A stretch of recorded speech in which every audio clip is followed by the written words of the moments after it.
नमस्कार। कार्यक्रम अबको निकासमा यहाँलाई स्वागत छ। म विनीता केसी। हामीले यस कार्यक्रममा राजनीतिक विषयवस्तुलाई नै उठान गर्दै आइरहेका छौं। आज जसरी संसद दोस्रो पटक विघटन भइसके पश्चात लामो समयदेखि यो संसदमा यो मुद्दा विचाराधीन रहेको छ। करिब 30 वटा जति रिटहरू पनि परिरहेका छन्। अब मुलुकको भविष्य कतातर्फ जाला भन्ने प्रश्न उठिरहँदाखेरि प्रधानमन्त्रीलाई जसरी अदालतले प्रश्न उठाएको थियो त्यसको जवाफ प्रधानमन्त्रीले दिनुभएको छ। उहाँले प्रतिनिधि सभा विघटन विरुद्धको रिटमा जवाफ लेख्दै अदालतलाई नै प्रश्न सोध्नु भएको छ। संविधानको धारा 76(5) अनुसार सरकार गठन हुने हो भने संसदमा सत्ता पक्ष वा प्रतिपक्षको व्यवस्थापनलाई लिएर उहाँले प्रश्न उठाउनु भएको छ र यदि विपक्षीहरूको माग पूरा भयो भने एमाले सत्ता पक्ष हुने वा प्रमुख प्रतिपक्षी दल हुने भन्ने प्रश्न पनि उहाँले उठाउनु भएको छ। नेपालको संविधानले प्रमुख प्रतिपक्षीलाई शासन सञ्चालनमा अनिवार्य गरेको छ र प्रमुख विपक्षी दलको नेतालाई विभिन्न संवैधानिक भूमिका प्रदान पनि गरिरहेको छ। तर यस्तोमा अब रिट निवेदकहरूले माग गरे बमोजिम देउबा प्रधानमन्त्री हुने हो भने रिट निवेदक मध्ये नेकपा एमाले र जनता समाज पार्टीका प्रतिनिधि सभा सदस्य कुन दलको हुने भन्ने प्रश्न प्रधानमन्त्रीले उठाउनु भएको छ। दर्शक, हामीले अब यो प्रश्नहरू नै उठिरहँदाखेरि चाहिँ संविधानले साँच्चीकै यो दुई खालको रोल छ कि त्यसमा व्यवस्था के छ? अब प्रधानमन्त्रीले यदि देउबालाई प्रधानमन्त्री बनायो भने पञ्चायती व्यवस्था चाहिँ जुन खालको यो राजनीतिक परिवर्तन यति लामो समयपछि भइसके पश्चात पनि अब उहाँलाई प्रधानमन्त्री बनाउँदाखेरि चाहिँ पञ्चायती निर्दलीयता साँच्चीकै बिउतने नै हो त के देखिन्छ र विश्लेषकहरूले कस्तो खालको विश्लेषण गरेका छन्, यो रिटको जवाफलाई उनीहरूले कसरी हेरेका छन्, यिनै पेरिफेरीमा रहेर हामी कुराकानी गर्नेछौँ। यति बेलामा राजनीतिक विश्लेषक श्री भद्र पण्डित हामीसँग प्रत्यक्ष टेलिफोन सम्पर्कमा हुनुहुन्छ। सर, स्वागत छ यहाँलाई ग्लोबल टेलिभिजनमा। हजुर, धन्यवाद। प्रधानमन्त्री केपी शर्मा ओलीले जुन अदालतले एउटा प्रश्न सोधेको थियो यो संसद विघटन सम्बन्धी, प्रधानमन्त्रीले त्यसको जवाफ दिनुभएको छ। तपाईले पनि त्यो जवाफलाई हेर्नुभयो होला, पढ्नुभयो होला, कस्तो लाग्यो? अनि स्वाभाविक रूपबाट प्रधानमन्त्रीलाई अदालतले सोधेको प्रश्न र प्रधानमन्त्रीले दिएको जवाब मैले त्यसलाई सामान्य रूपबाट मैले त्यसलाई हेरेको छु, अध्ययन गरेको छु।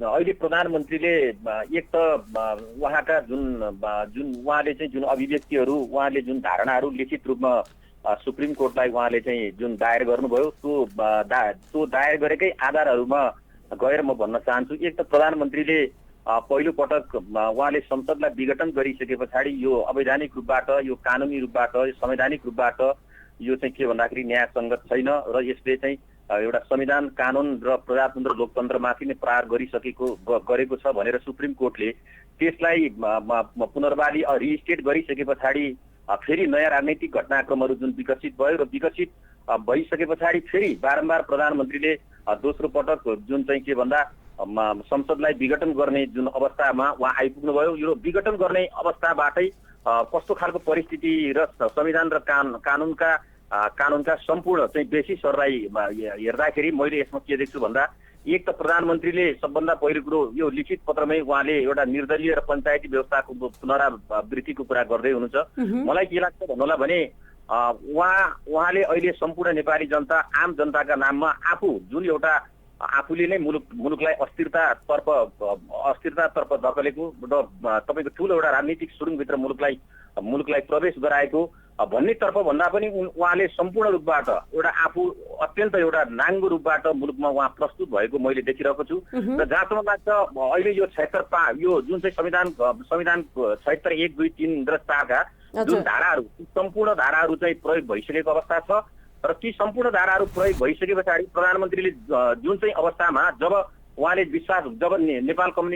जब माओवादी केन्द्रले जब विश्वासको मत उहाँहरूको चाहिँ तपाईँको फिर्ता गरिसके पछाडिको अवस्थामा उहाँले जुन एउटा संविधान र कानुनी रूपबाट संसदमा उहाँले जुन विश्वासको मत लिने जुन आधारहरू थिए ती आधारभित्रै त्योभन्दा अगावै पनि उहाँले के भन्दाखेरि उहाँको सोच, उहाँको चाहिँ के भन्दा अझै मुलुकलाई अस्थिरतातर्फ धकेल्ने, अझै मुलुकलाई राजनीतिक तपाईँको सुरुङभित्र धकाल्नका निमित्त उहाँले चाहिँ के भन्दाखेरि जुन प्रयासहरू गर्नुभयो त्यो अगावै के भन्दा उहाँले चाहिँ अझ संसद एउटा के भन्दाखेरि विभिन्न रूपबाट जुन 76(5) को रूपमा जाने जुन एउटा प्रावधान अनुसार संसदमा कुनै पनि दलले स्पष्ट रूपबाट तपाईँको बहुमत प्राप्त गर्न नसकेको अवस्थामा र संसदभित्र रहेको कोही एउटा व्यक्ति सांसदले व्यक्तिगत रूपमा उसले बहुमत प्राप्त गराएको अवस्थामा प्रधानमन्त्री बन्ने र सरकार परिवर्तनको अवस्थामा जाने कानुनी र वैधानिक तपाईँको आधारहरू भएको हुनाले प्रधानमन्त्रीले त्यो माथि नै प्रहार गरेको देखिन्छ। प्रधानमन्त्रीले अझ मुलुकलाई तपाईँको अस्थिरतातर्फ धकेल। हजुर सर, उहाँले सर्वोच्चलाई जवाब दिँदै चाहिँ भन्नुभएको छ कि यदि देउबालाई चाहिँ प्रधानमन्त्री बनाइयो भने चाहिँ पञ्चायती निर्दलीयता बिउतन सक्छ भनेर इङ्गित गर्नुभएको छ। के यस्तै होला त?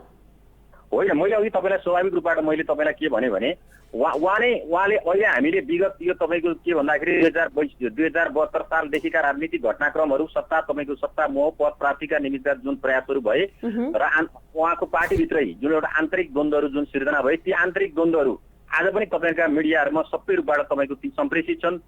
त्यसका बारेमा तपाईँहरू पनि अत्यन्त के भन्दाखेरि जानकार हुनुहुन्छ। यसले गर्दाखेरि प्रधानमन्त्री स्वयंमै अहिले तपाईँको मुलुकलाई अस्थिरतातर्फ लैजाने र मुलुकलाई तपाईँको राजनीतिक सुरुङभित्र प्रवेश गराउने र देशलाई अझ तपाईँको अस्थिरतातर्फ धकेल्ने र के भन्दाखेरि मुलुकका सम्पूर्ण तपाईँको विकास निर्माणका कुराहरूलाई सम्पूर्णलाई अवरुद्ध पारी उहाँले चाहिँ के भन्दा आफै स्वयं रूपले उहाँ अत्यन्त तपाईँको के भन्दाखेरि पञ्चायती शैलीमा उहाँ आफू नै प्रस्तुत हुनुभएको छ। उहाँले प्रजातन्त्र र गणतन्त्रमाथि उहाँ स्वयंले आफूले प्रहार गर्नुभएको छ, संविधानमाथि प्रहार गर्नुभएको छ र कानुनी रूपबाट वैधानिक रूपबाट उहाँले चाहिँ के भन्दाखेरि निर्लज्ज भएर अहिले चाहिँ उहाँ चाहिँ के भन्दाखेरि प्रस्तुत भएको देखिन्छ। उहाँले अर्को कुरा जस्तो यदि यो विपक्षीको माग पूरा भयो भने चाहिँ एमाले र जसपा चाहिँ सत्ता पक्ष हुन्छन् कि विपक्षी हुन्छन् वा प्रतिपक्षी हुन्छन् भनेर पनि प्रश्न गर्नुभएको छ। उल्टो ती कुराहरू कानुनी तपाईँको बेसिसहरू जब प्रधानमन्त्रीले विश्वासको मत लिने र संविधानको 76 1 2 3 4 का जुन प्रावधानहरू छन्, संविधानका धाराहरू छन्, ती धाराका सम्पूर्ण अवस्थाहरू नै तपाईँको पार भइसके पछाडि संसदभित्रको तपाईँको एउटा राजनीतिक घटनाक्रम हो। राजनीतिक रूपबाट मुलुकमा तपाईँको के भन्दाखेरि सरकार अस्थिर रूपबाट तपाईँको चाहिँ के भन्दाखेरि सरकार विहीन अवस्थामा देश तपाईँको सञ्चालन हुन सक्दैन। तसर्थ सम्पूर्ण राजनीतिक पार्टीहरू एउटा के भन्दा सहमति जुट्न नसकेको अवस्थामा सम्पूर्ण राजनीतिक पार्टीले राजनीतिभन्दा माथि उठेर शेरबहादुर देउवाको नेतृत्वमा सबैले आम रूपबाट व्यक्तिगत रूपमै मुलुकलाई एउटा सङ्कट, मुलुक अहिले एउटा पेन्डेमिक अवस्थामा छ, मुलुक अत्यन्त तपाईँको के भन्दाखेरि अस्थिरतातर्फ गयो। यसलाई नागरिकहरूलाई तपाईँको सुरक्षाका दृष्टिकोणले नागरिकलाई जनजीविकाका प्रत्यक्ष सरकारमा स्वास्थ्यका सामग्रीहरू वितरणदेखि लिएर गएर मुलुकलाई ठुलो एउटा तपाईँको के भन्दा राष्ट्रिय सङ्कट र प्रजातन्त्र लोकतन्त्रलाई बचाउनको निमित्त व्यक्तिगत रूपले तपाईँको यो चाहिँ के भन्दाखेरि संसदमा एउटा व्यक्तिगत रूपमै राजनीतिक रूपबाट एउटा सहमतिको तपाईँको प्रयास हो। यो सहमतिको प्रयास नै तपाईँको गरिएको र यो प्रयास नै तपाईँको के भन्दाखेरि संवैधानिक र कानुनी रूपबाट स्पष्ट रूपबाट उल्लेख भएको हुनाले यो अहिलेको यो राजनीतिक अवस्था यहाँसम्म आइपुग्नुलाई जसरी प्रधानमन्त्रीको कदमकै जुन खालको विरोध भइरहँदा यो प्रधानमन्त्रीका रूपमा सभापति शेरबहादुर देउवाले त्यसमा जुन हस्ताक्षर लिएर जानुभएको थियो त्यसमा सांसद चोरेको आरोप पनि थियो र आज त्यसको जवाफमा चाहिँ प्रधानमन्त्रीले 5 जनाको मात्रै हस्ताक्षर छ, यस्तो बेरितको निवेदन उपर चाहिँ निर्णय हुन सक्दैन भनेर कारण पनि दिनुभएको रहेछ। यसलाई चाहिँ कसरी हेर्ने? अनि यो उहाँहरूको पार्टीभित्रको यो 2072 सालबाट नेपाल कम्युनिस्ट पूर्व माओवादी केन्द्र र तपाईँको के भन्दाखेरि पूर्व माओवादी केन्द्र र नेपाल एमाले बीचको तपाईँको राजनीतिक रूपबाट जुन एउटा सहमति एउटा समझदारीका रूपमा उहाँहरूले जुन एउटा सम्झौता गर्नुभयो, त्यो सम्झौता नै तपाईँको मुलुकको निमित्त सबभन्दा ठुलो तपाईँको दुर्भाग्य थियो। त्यो सम्झौताको प्रतिफल आज मुलुकले एउटा यत्रो तपाईँको अस्थिरताको तपाईँको उपज पाएको छ। आज नागरिकमाथि प्रहार भएको छ, गणतन्त्रमाथि प्रहार भएको छ। यी सम्पूर्ण रूपमा हामीले हेर्दाखेरि मैले के देख्छु भन्दा एक त हामीले कस्तो खालको राजनीतिक चरित्र हामीले निर्माण गर्यौँ। आज एक त हामीले 2052 सालबाट मैले तपाईँलाई अलिकति राजनीतिक इस्युहरूलाई म अगाडि लैजान चाहन्छु। एक त हामीले 2052 सालबाट मुलुकमा 2046 साल पछाडि जुन प्रजातन्त्र प्राप्त भइसके पछाडि त्यो लगतै जुन माओवादी जनयुद्ध सुरुवात गराइयो मुलुकमा हत्या हिंसाका राजनीतिहरू जुन सुरुवात भए त्यस पछाडि मुलुक तपाईँको 20 वर्षसम्म मुलुकका सम्पूर्ण राजनैतिक प्रणाली मुलुकका सम्पूर्ण विकास निर्माणका कुराहरू र सम्पूर्ण तपाईँको के भन्दाखेरि मुलुकलाई अस्थिरतातर्फ लैजाने कामहरू तपाईँको 20 वर्षमा भयो र लगतै त्योभन्दा पछाडि पनि नेपाल कम्युनिस्ट पार्टी एमाले र पूर्व माओवादी केन्द्रको जुन पार्टी एकता पछाडिका निर्वाचनका प्रक्रियाले मुलुकलाई अझ अस्थिरतातर्फ धकेल्दै अझै हामीलाई चाहिँ के भन्दाखेरि अत्यन्त तपाईँको ठुलो एउटा राजनीतिक सुरुङभित्र तपाईँको चाहिँ प्रवेश गराइएको छ। यो धारणा चाहिँ के भन्दाखेरि एउटा राजनीतिक तपाईँको पार्टी राजनीतिक सोच विचार भन्दा पनि अहिलेको तपाईँको नागरिकहरूको आम जनताहरूको चाहिँ तपाईँको के भन्दाखेरि एउटा गुनासो एउटा आवाज के देखिएको छ भन्दाखेरि कम्युनिस्ट पार्टीहरूका नाममा मुलुकलाई एउटा 30 वर्षसम्म एउटा अस्थिरतातर्फ लैजाने, मुलुकलाई अत्यन्त तपाईँको दूरगामी राजनीतिक सुरुङभित्र जुन के अरे मुलुकलाई चाहिँ तपाईँको अस्थिरतातर्फ लैजाने जुन काम भयो, यसले गर्दा अहिले अत्यन्त नेपाली जनताहरू एउटा प्रजातान्त्रिक प्रणालीबाट मुलुक जानुपर्छ, गणतान्त्रिक सोचबाट मुलुक जानुपर्छ, मुलुकलाई एउटा संवैधानिक र कानुनी रूपबाट मुलुकलाई सञ्चालन गर्नुपर्छ।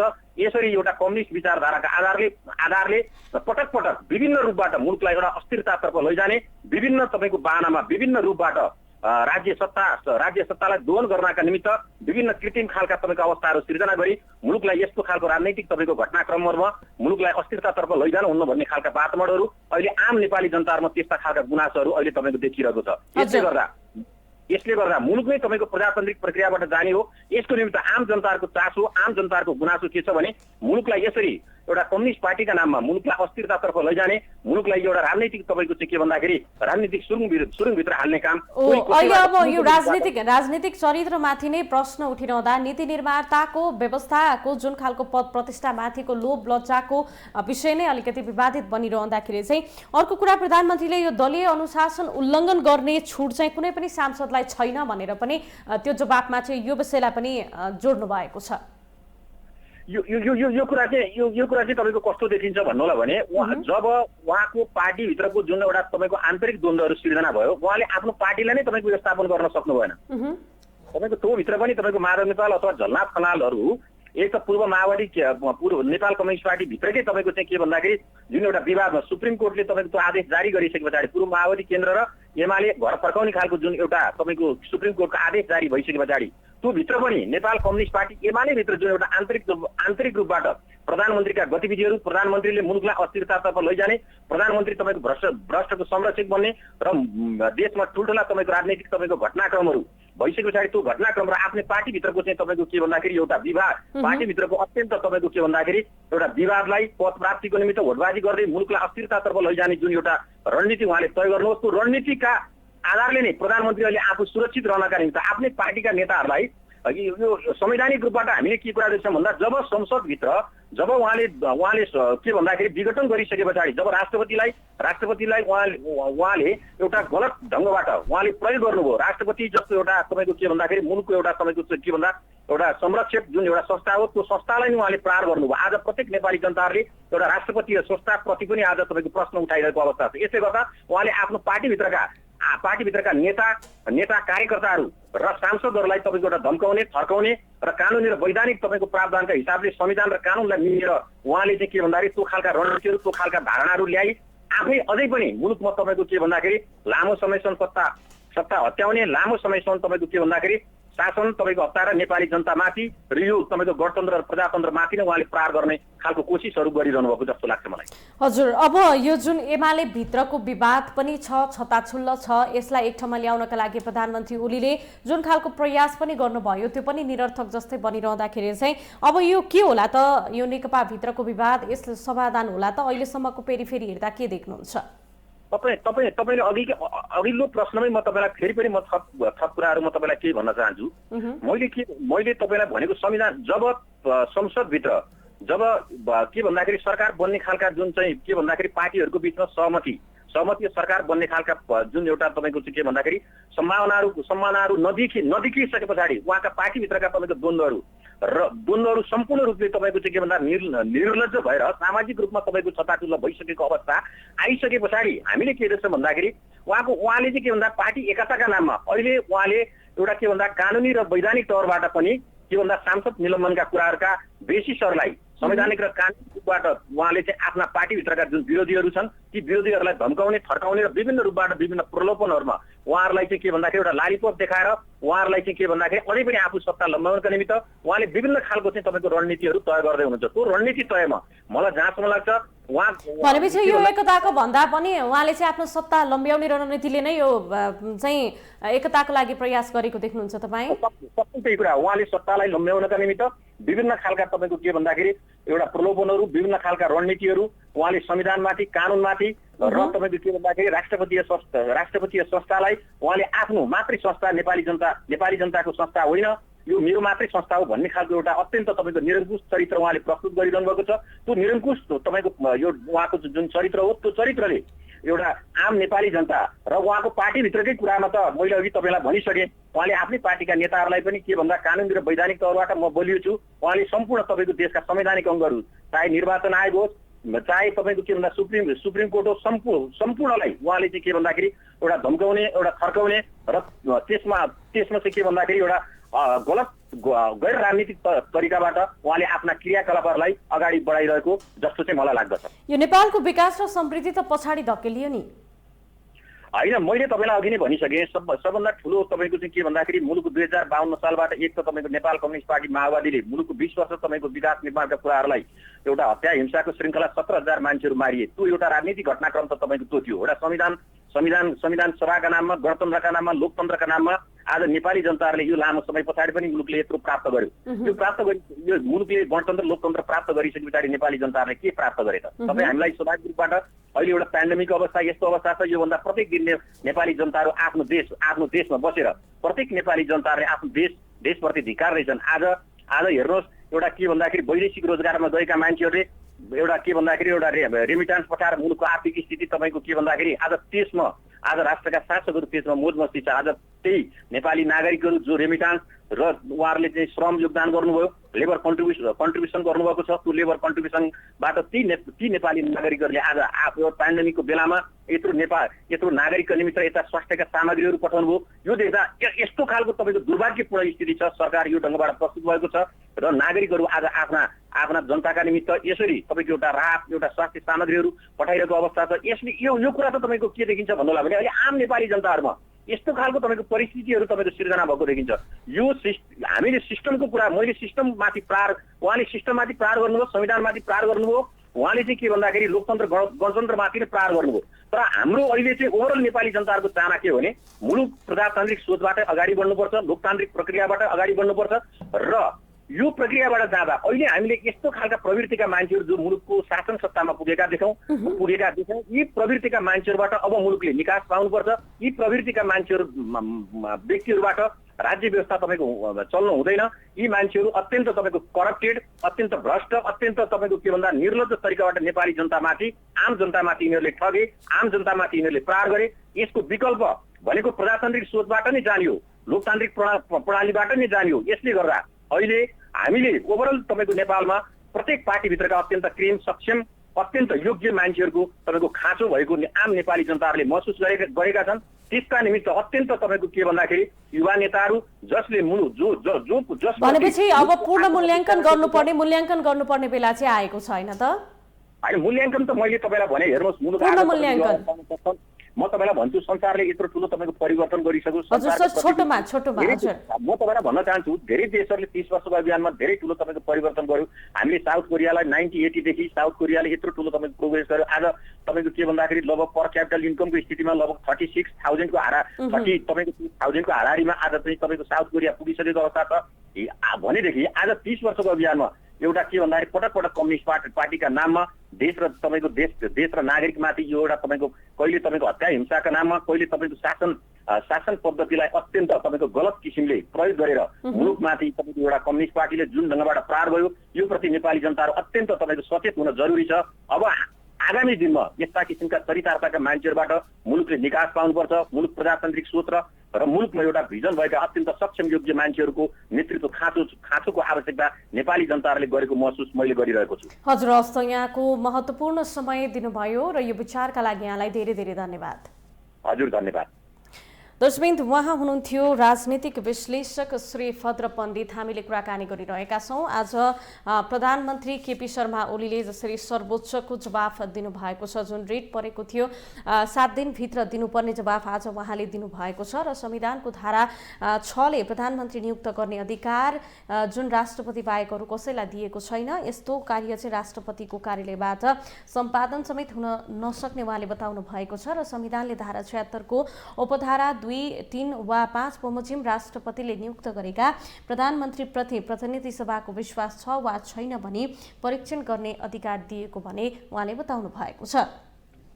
तर धारा 76 को उपधारा 5 बमोजिम नियुक्त नभएको कुनै व्यक्तिको परीक्षण प्रतिनिधि सभा वा अदालतमा कुनै पनि परिकल्पना नगरेको पाइएको छ। 2016 को संविधान वा 2063 को संविधानमा जस्तो प्रधानमन्त्रीलाई निर्वाचन गर्ने व्यवस्था विद्यमान संविधानमा नराखिएको प्रधानमन्त्री ओलीले उल्लेख गर्नुभएको छ।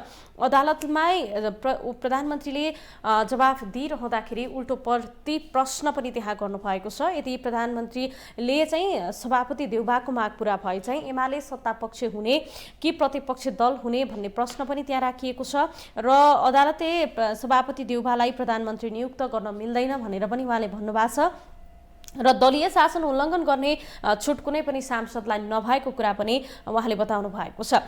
अब यसरी एमाले भित्रको जुन खालको विवाद छ यसलाई पनि मिलाउन नसकिरहेको अवस्था छ। देउबाको रिटमा पनि प्रधानमन्त्रीले 5 जनाको मात्रै हस्ताक्षर छ, यस्तो विरितको निवेदन उपर चाहिँ निर्णय हुन सक्दैन भनेर पनि भनिरहनु भएको छ र प्रधानमन्त्रीको जुन प्रश्नको एउटा जुन देउबाको माग पूरा भए एमाले सत्तापक्ष वा जसपा प्रतिपक्ष के हुने भन्ने प्रश्न र अर्कोतर्फ विपक्षको माग पूरा हुँदा चाहिँ अब यो संसदीय शासन प्रणाली विरुद्ध चाहिँ संविधान कसरी प्रतिकूल हुन्छ भन्ने विषय पनि उहाँले उठाउनु भएको छ र देउबालाई प्रधानमन्त्री बनाइए पञ्चायती निर्दलीयता बिउतिन सक्छ भन्ने दाबी पनि प्रधानमन्त्रीले गर्नुभएको छ। त्यो कसरी बिउतिन सक्छ, साँच्चीकै देउबाको माग पूरा भयो भने चाहिँ अब एमाले र जसपा सत्तापक्ष वा प्रतिपक्ष के हुन सक्छन्, यसले चाहिँ संसदीय शासन प्रणाली विरुद्ध संविधान साँच्चीकै प्रतिकूल गर्छ त।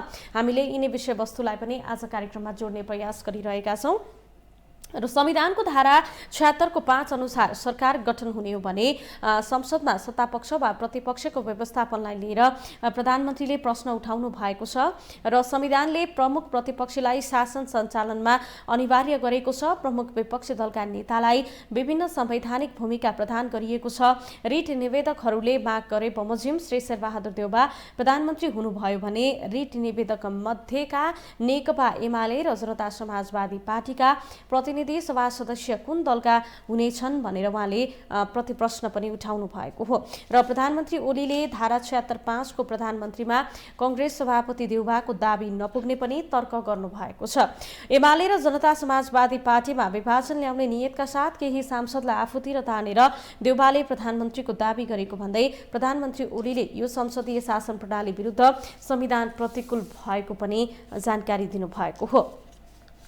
दशमिक 18 बुँदे जवाफमा प्रधानमन्त्री ओलीले अदालतलाई प्रधानमन्त्री नियुक्त गर्न नसक्ने अडान पनि राख्नु भएको छ, किनकि महान्यायाधीश वक्ता मार्फत पठाइएको प्रधानमन्त्री ओलीको जवाफमा अदालतको इजलास र इजलासबाट भएको काम प्रति पनि यति बेला प्रश्न उठाइएको छ।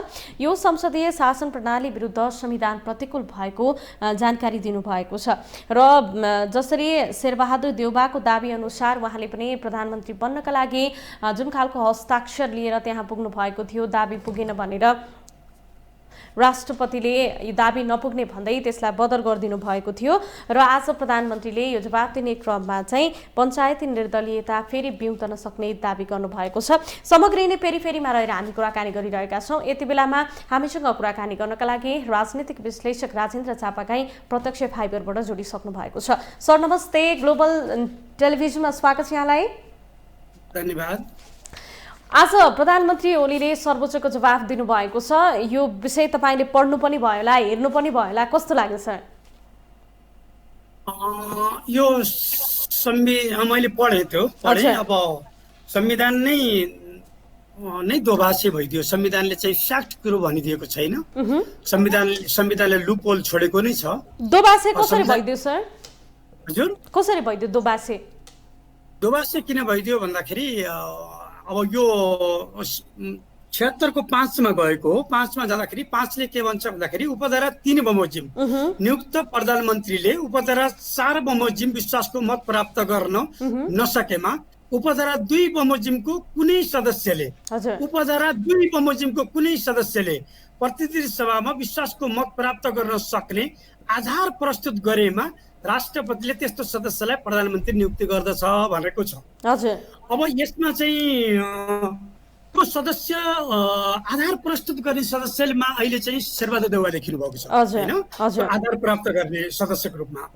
र शेरबहादुर देउबा हुँदाखेरि शेरबहादुर देउबासँग दलगत एउटा एकता भनौँ दलगत भन्दा पनि जनता पार्टीको पनि अब सजपाको पनि फुटेर आधा आएको छ। एमालेबाट पनि 23 जना गएका छन्। 23 जना एमालेबाट गएर अनि त्यसपछि यतातिर उपेन्द्र यादवको चङ चाहिँ देउवातिर आएर र नेपाली कांग्रेस भएर मात्रै 146 पुगेको छ भने फेरि एमालेकै एउटा ठुलो चङ चाहिँ 92 जना 93 जना ओलीतिरै छन् र उतातिर महन्त ठाकुर र राजेन्द्र महतोतिरको चङ पनि फेरि ओलीतिरै छन्।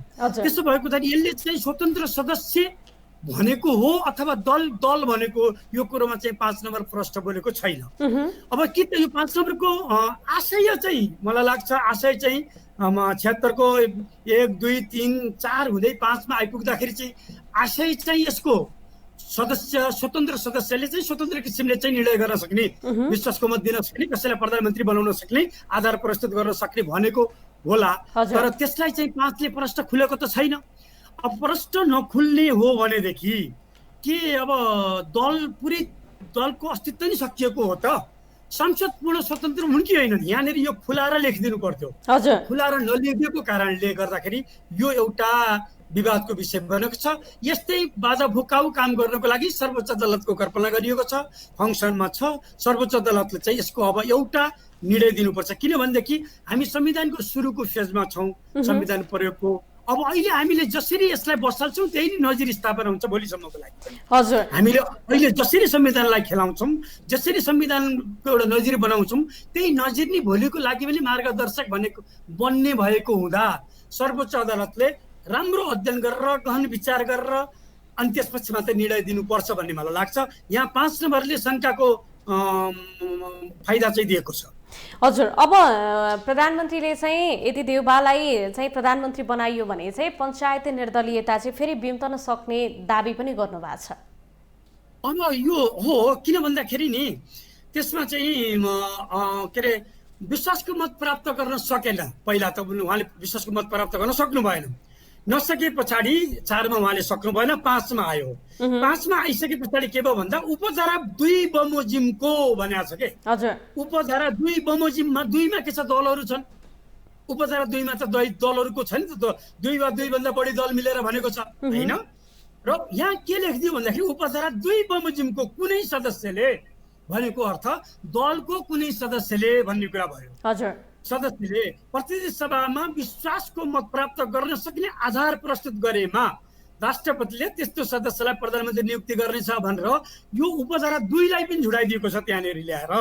यसले भनिदिनु पर्थ्यो स्वतन्त्र सदस्यहरूले सदस्यहरू दलबाट स्वतन्त्र भयो भनेदेखि त दल त रहेन नि त। फेरि स्वतन्त्र रह्यो भनेदेखि त स्वतन्त्र भएर चाहिँ अब जसले व्यक्तिगत किसिमले निर्णय गर्न पाउने, व्यक्तिगत किसिमले कसैलाई पनि समर्थन गर्न पाइने, व्यक्तिगत किसिमले मतदान गर्न पाइने, समर्थन जनाउन पाइने भयो भने त दलको औचित्य पनि फेरि नहुने होला। त्यसकारण यो 5 नम्बर कुरा चाहिँ प्रश्न बोलेको चाहिँ छैन, यो भएको कुरा यही हो। अनि अब यो देउबाको माग पुरा हुँदाखेरि चाहिँ फेरि एमाले सत्ता पक्ष हुने कि प्रतिपक्षी हुने भनेर पनि हो, यो विषयलाई यसैमा जोडेर हो प्रश्न आएको छ। अब देउबा प्रधानमन्त्री बनेला मानौँ सदस्यहरू फ्रीडममा दियो, सदस्यलाई फ्री दियो, सदस्यले नि आफूले चाहिँ आधार प्रस्तुत गर्न सक्ने भए, मतदान गर्न सक्ने भए, त्यो फ्रीडम सदस्यलाई दियो भनेदेखि भोलि शेरबहादुर देउबा प्रधानमन्त्री बनिसके पछाडि शेरबहादुर देउबालाई समर्थन गर्ने सजपाका र एमालेका सदस्यहरू चाहिँ सत्ता पक्ष हुने कि प्रतिपक्ष हुने भन्ने यो पनि एउटा अप्ठ्यारो क्वेसन चाहिँ रेज भएको छ। हजुर, अर्को कुरा यो दलीय अनुशासन उल्लङ्घन गर्ने छुट चाहिँ कुनै पनि सांसदलाई छैन भनेर पनि उहाँले सो जवाब दिनुभएको छ। अब त्यो अनुशासन पुरै छैन भनेर दलले त्यसरी तोक्न पनि मिल्दैन। दलमा चाहिँ थोरै फ्रिडम हुनुपर्छ, किन भन्दाखेरि यो व्हिप जारी, व्हिप क्रस, फ्लर क्रस गर्ने चलन चाहिँ नि विदेशमा पनि छ, नेपालमा मात्रै होइन विदेशमा पनि छ। यो विन्स्टन चर्चिलले समेत 2 पटक फ्लर क्रस गरेको छ। विन्स्टन चर्चिल जस्तो व्यक्तिले 2 पटक फ्लर क्रस गरेका थिए। अस्ट्रेलियामा चाहिँ एकैजनाले 7 पटक फ्लर क्रस गरेका छन्। ती उदाहरणहरू प्रशस्त पाइन्छन्। फ्लर क्रस चाहिँ गर्ने गर्छन्। त्यो धेरै त्यति शोभनीय विषय त होइन प्रजातन्त्रमा, डेमोक्रेटिक कन्ट्रीमा, डेमोक्रेटिक सिस्टममा, वेस्टमिनिस्टर सिस्टममा त्यति शोभनीय कुरा होइन। तर फ्लर क्रस हुँदै हुँदैन भन्ने चाहिँ होइन फेरि त्यो। त्यसका फ्लर क्रस त गर्छन्। अब त्यो दलले व्हिप जारी गर्छ, व्हिपलाई क्रस गर्न सक्छन्। त्यो अहिले पनि त्यही व्हिपलाई क्रस गरेका हुन्। हजुर, अब यो देउबाको रिटमा प्रधानमन्त्रीले जवाब दिँदाखेरि चाहिँ 5 जनाको हस्ताक्षर छ, यस्तो बेरितीको निवेदन उप चाहिँ निर्णय हुन सक्दैन पनि भन्नुभयो। त्यसमा क्वेसन अलिक प्रष्ट भएन। देउबाको रिटमा चाहिँ प्रधानमन्त्रीले जसरी 5 जनाको मात्रै हस्ताक्षर छ, यस्तो बेरितको निवेदन उप चाहिँ निर्णय हुन सक्दैन, अदालतले देउबालाई प्रधानमन्त्री नियुक्त गर्न मिल्दैन भन्नुभयो। अब त्यो के भएको छ भन्दाखेरि पहिला जाँदाखेरि पनि एउटा पुरै क्रम पुगेको चाहिँ होइन, होइन? त्यो चाहिँ हामीलाई पनि थाहा छ। दुवैको दाबी चाहिँ त्यति बेला राष्ट्रपतिको कार्यालयमा दुवैको दाबी चाहिँ नपुगेको चाहिँ पक्का पनि हो। किन पुगेन भन्नुहुन्छ भनेदेखि यता 153 जना हो मलाई विश्वास छ, मलाई आधार छ भनेर चाहिँ ओलीले पेश गर्नुभएको छ। यतातिर 146 जना त अदालतमै गएका रे, 149 जनाको त देउबाले पनि पेश गर्नुभएको छ। अब त्यसरी हेर्दाखेरि त 203 जना हुन्छ। त्यो भएको संसद सदस्य भन्दा पनि बढी संख्या निस्किन्छ त्यस्तो अवस्थामा त। त्यसो भएको हुँदाखेरि 302 कि कति निस्किन्छ, भएको संख्या पनि बढी निस्किने भएको हुँदाखेरि त्यो चाहिँ त्यति बेलाको दाबी चाहिँ प्रष्ट रूपमा पुगेको चाहिँ थिएन नै, होइन? देउबाको पनि अब 149 जना भनिरहेको छ, उतातिर 153 जना भनेको छ। भनेको त रहिरहेको सदस्य संख्या भन्दा पनि धेरै बढी संख्या आउनु भनेको त्यति बेला चाहिँ त्यो दाबी लपिएको अवस्था त थियो नै। तर अहिले चाहिँ सर्वोच्च अदालतमा 146 जना सशरीर उपस्थित भएर हामी छौँ भनिरहेको अवस्थामा दाबी नै पुग्छ अथवा पुग्दैले भन्ने कुरो सर्वोच्चले हेर्दा। अब यो प्रधानमन्त्रीले जुन जवाफ दिनुभएको छ, अब यसमा चाहिँ भनेपछि अब सर्वोच्च अदालतले अझ गहिराईमा गएर यसको अध्ययन गरेर मात्रै अब यो विषय चाहिँ अगाडि बढ्छ। सर्वोच्चले एकदम विचार पुर्याएर विवेक पुर्याएर निर्णय दिनुपर्छ। सर्वोच्च यस्तै बाधा फुकाउका लागि निर्णय गर्ने हाम्रो आधिकारिक निकाय भनेकै सर्वोच्च अदालत हो।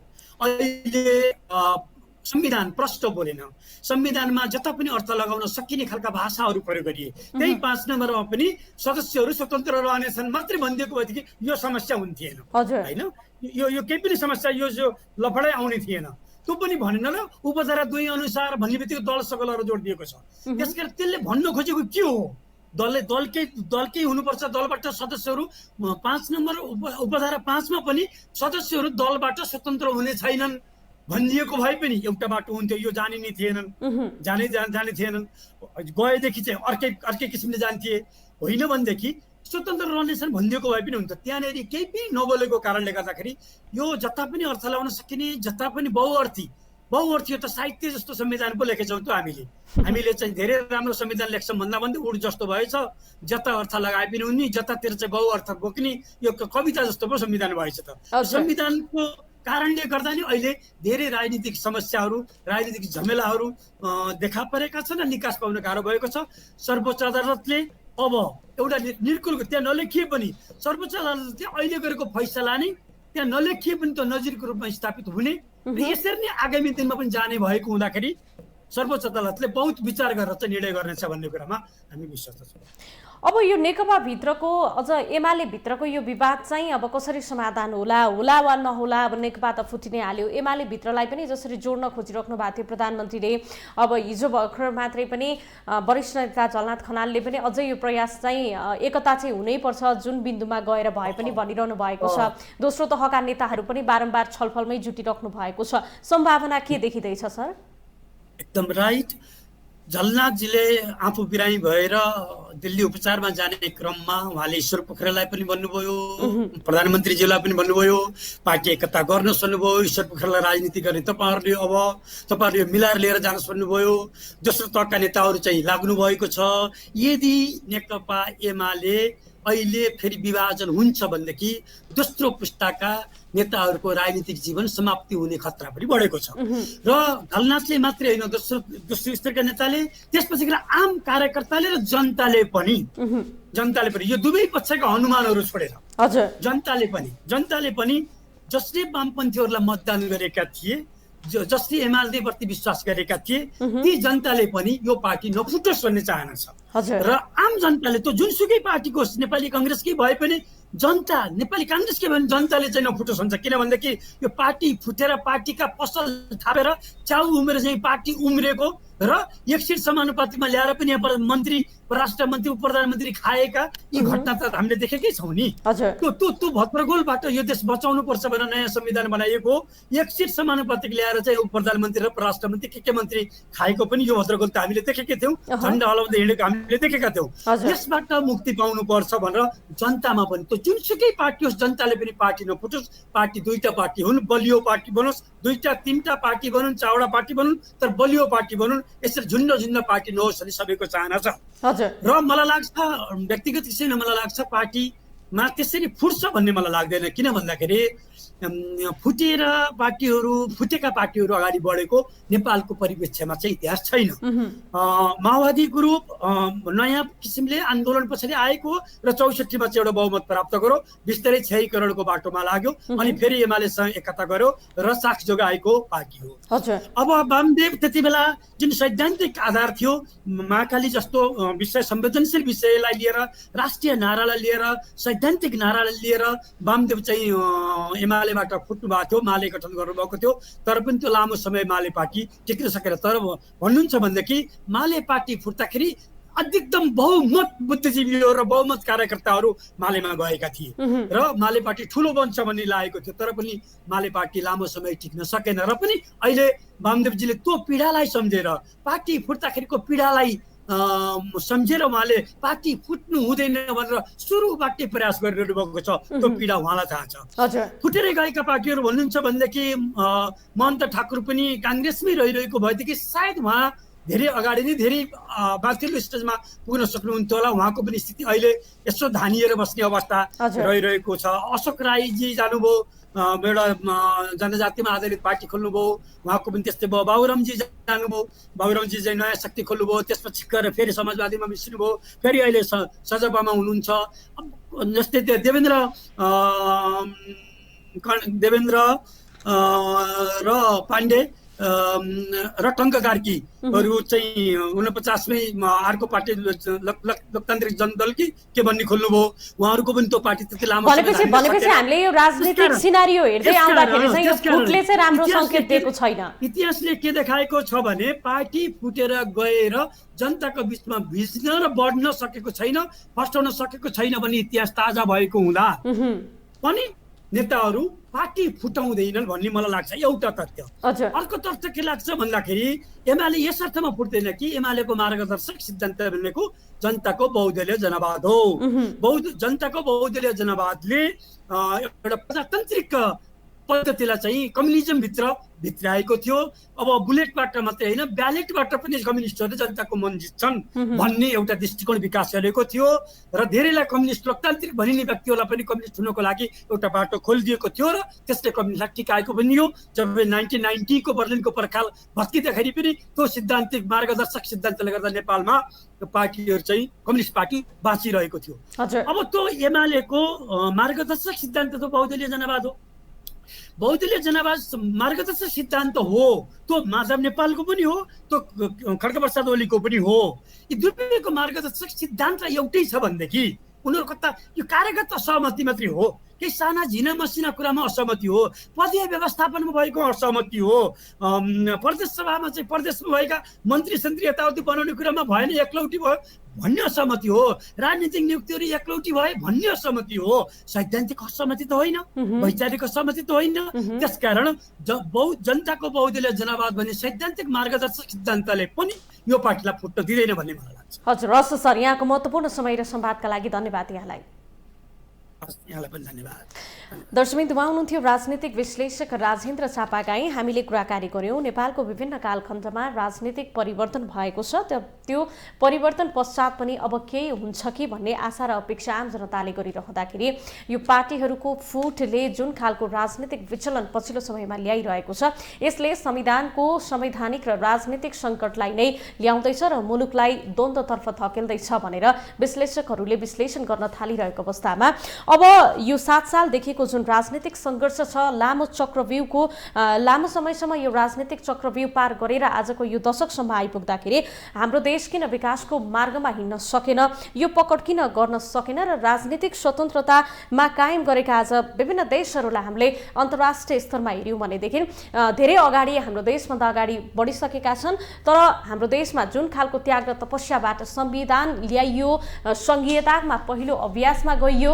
त्यस पश्चात अब स्थिरता आउला भन्ने जुन खालको आम अपेक्षा, विकास र समृद्धिको एउटा अपेक्षा जुन आम जनताले गरेका थिए, त्यो खालको नहुँदाखेरि कता कता यो संस्कार, संस्कृति वा परम्परा नै जिम्मेवार हो वा यिनीहरूको अब पूर्ण मूल्याङ्कन गर्न जरुरी छ भन्ने प्रश्न उठिरहँदाखेरि यति बेलामा अहिले संसद फेरि दोस्रो पटक चाहिँ विघटन भएको छ। अब यसको संसद पुनर्स्थापनाको सम्भावना के कति छ, यसमा विपक्षी दलहरूले कानुनी उपचारमा गएर यति बेला सर्वोच्चको निर्णयलाई नै पर्खिरहेको अवस्था छ र प्रधानमन्त्री ओलीले अदालतको त्यो जवाब पनि दिनुभएको छ र प्रधानमन्त्रीले जवाब दिइरहँदाखेरि उल्टो प्रश्नमाथि प्रश्नको थुपारो नै त्यहाँ थुपर्नु भएको छ र देउबाको माग पूरा भयो भने चाहिँ एमाले जसपा सत्तापक्ष हुन्छन् वा प्रतिपक्ष हुन्छन् वा अब यो संसदीय शासन प्रणाली विरुद्ध चाहिँ संसदीय प्रतिकूल हुन्छ वा हुँदैन, यी खालका प्रश्नहरू पनि उहाँले उठाउनु भएको थियो। यसले के सङ्केत गर्दैछ त? प्रधानमन्त्री ओलीले धारा 76 को 5 मा प्रधानमन्त्रीमा कांग्रेस सभापति शेरबहादुर देउबाको दाबी नपुग्ने तर्क गरिरहँदाखेरि संविधानमै त्यसमा बाझिएको छ वा संविधानले नै यसलाई अझ प्रष्ट रूपमा बताउन सकिरहेको छैन। हामीले आज यिनै विषयवस्तुमा रहेर कुराकानी गर्यौं। आजको लागि कार्यक्रमको समय पनि सकिसकेको छ। म विनिता बिदा चाहन्छु। ग्लोबल टेलिभिजन हेर्दै गर्नुहोला। नमस्कार।